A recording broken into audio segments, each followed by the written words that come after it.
Have you ever had a birthday or, someone special occasion coming up and not had a present but thought, maybe I could just write them a guitar song? Like an original composition from start to finish? A little love song. Oh. Could even be instrumental. Okay. There you go. If you want to save money on gifts, just learn guitar, write a song. Seriously, that is, they'll probably remember that more than anything you bought them. People love it. I'm going to play you in, Sam. Well, welcome back to the Pickup Music Pod. I'm Sam Blakelock, co-founder of Pickup Music. I'm Karl Kerfoot, head of education. In 2023, there are so many things in life which you can automate or outsource and do them twice as fast with a fraction of the effort. You can call an Uber to avoid the hassle of a taxi, order pre-prepared meals to avoid cooking. You can hang out in VR and avoid getting outside your house, or using ChatGPT to write an essay to avoid doing your homework. But if there's one activity which still requires hands-on persistence, it is playing and learning the guitar. There's no cheat codes for guitar as far as I'm aware. No, sir. And AI may not be able to help you that much. But while there is no, shortcuts, there are good habits which you can develop early on in your guitar journey to save time and to get much better, faster. If I'm a beginner, I know a couple of chords. What's the first thing you'd give me advice on? The biggest piece of advice I would give beginners is to play with your fingers up close to the frets. And it might sound kind of obvious, but a lot of people don't know. It's kind of almost like a magic trick. Watch, if I just play this note, this is an A here on the 5th fret. If I'm right up against the fret, I barely have to press down and the note comes right out. If I move it back just even a little bit, that same amount of pressure, now it's buzzing, right? And so that applies to any finger that you're playing on the guitar, right? And it'll make your life a lot easier for bar chords, for open chords, or single note lines too. Speaking of fingers, should my fingers be hurting? Unfortunately, yes. It is unavoidable, I think. Now, I'm talking mostly about fingertips, right? Because if you're feeling pain, particularly here, and for those listening, I'm talking about the kind of chubby part that is between your thumb and your first finger here. That can actually lead to, pretty serious problems, tendonitis and things like that. So you do want to avoid that. But as far as the fingertips go, how long does it take to get past that initial discomfort? It depends on how much you practice. If you practice 3 times a week, which is kind of what we recommend people to, that's kind of the ideal amount of time that we've found that most people will progress. I would say about a month or 2 of that kind of practice, you'll get over that hump. And then if you just keep at it, then the calluses will stay. It's a funny one, right? The fingers, because piano, you can play those with gentle, soft fingers. What else can you play? Bass? No, that's the worst for blisters on both hands. Yeah, that is the worst. Yeah. Drums? I don't know. That's more of a workout, I guess. Yep, that's like endurance. Let's talk about the dreaded bar chord. This is such a hill to climb and maybe die on. A lot of beginners don't even get past the bar chord. What is your advice there on, making it, a little bit more friendly? Yeah, I'll give you a couple tips. The first tip would be to start up on a higher fret. So don't start down on the 1st fret. Start up here on maybe, say, the 7th fret.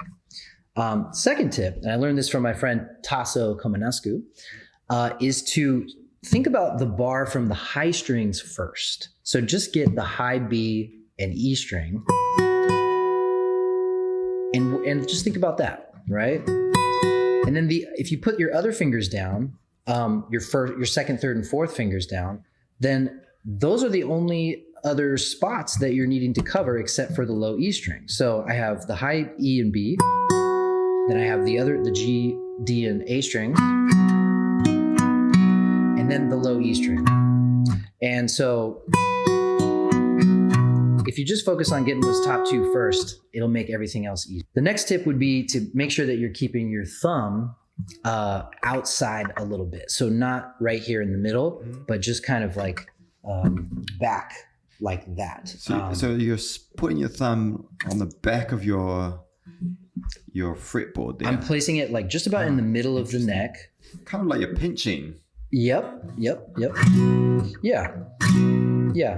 Pinching, but not too much. Yeah. Yeah, just enough just to get the notes down.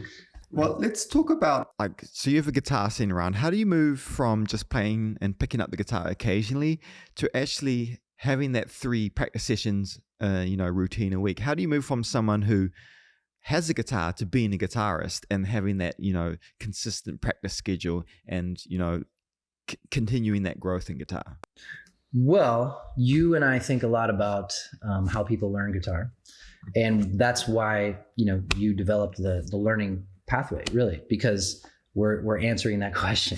I know you kind of set me up for that, but it is true. I mean, these pathways that we've been working on, they're designed in a way to help people learn bite-sized chunks at a time. And it will inspire you, hopefully, to come back. And it's very structured. So we've designed it in a way that you're building on your knowledge rather than just like random stuff here and there like you would be doing jumping around YouTube. I guess to finish, what is the carrot that is at the end of the stick? What does it feel like to break through that beginner plateau? Is it the ability to play any song you want, or what? Just be really cool at parties. At parties, just popular with the fam. Impress your grandma. Why should I stick it through? My fingers hurt.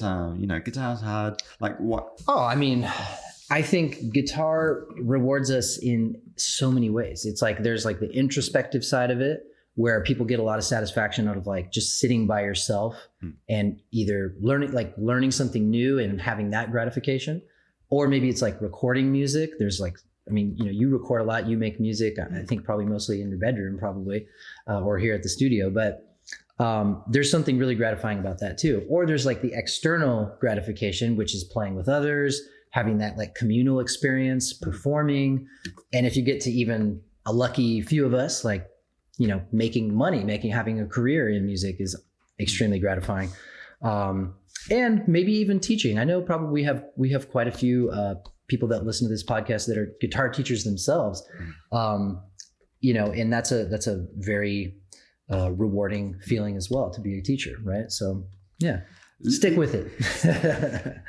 Let me know if you've done this. Have you ever had a birthday or someone special occasion coming up and not had a present but thought maybe I could just write them a guitar song? Or have you ever done that as a gift for someone? Well, I've played the birthday song many times on the phone for people, singing and stuff with my wife. But writing them a birthday song, no, I don't think. Okay. I don't think I've actually. That must be my little dating trick there. Like an original composition from start to finish. Little love song. Oh, could even be instrumental. Okay, yeah. There you go. If you want to save money on gifts, just learn guitar, write a song. Seriously, that is, they'll probably remember that more than anything you bought them. People love it. People love having their own little songs. Yeah. Who has had a song written about them? I don't think I have. I certainly haven't. I had a dog named after me one time, but okay. Yeah.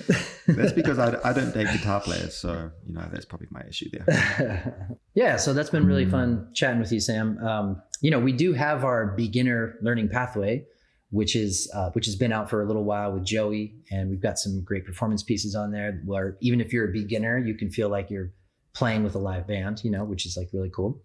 And right now I'm working on the late beginner pathway, and we're filming it right now. So that should be out probably in about a month or so.